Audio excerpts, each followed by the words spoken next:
එක් කොටස් වෙළඳපොළ ක්‍රියාකාරීත්වය කුමන අයුරින් සිදු වේද කියා ඔබේ අවධානයට යොමු කරන්නයි මේ සූදානම.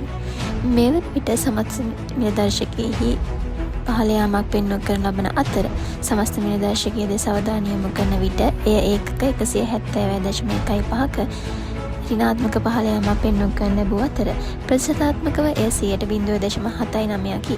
එමෙන්ම මේ වන තෙක් සමස්ත නිදර්ශකයේ සටහන් වූයේ ඒකක 21,235.26ක් ලෙසයි. තෝරාගත් සමාගම් නියෝජනය කරන ලබන SMPS 20 නිදර්ශකයෙහි ඍණාත්මක බලපෑමක් පෙන්වීම කරන ලැබුව අතර එය මේ වන විට ඒකක 32.25ක පහළ යාමක් පෙන්වීම කරන ලැබුව අතර ප්‍රතිශතාත්මකව එය 0.54ක පහළ යාමකි. මෙන්න SMPS 20 නිදර්ශකයෙහි ඒකකගේ සටහන් වූයේ 5967.43ක් ලෙසයි. එමෙන්ම වෙළඳපොළ පිරිවැටපු ලෙස අවධානය යොමු කරන විට ඒ රුපියල් මිලියන 802.72ක් ලෙසයි වාර්තා වන්නේ.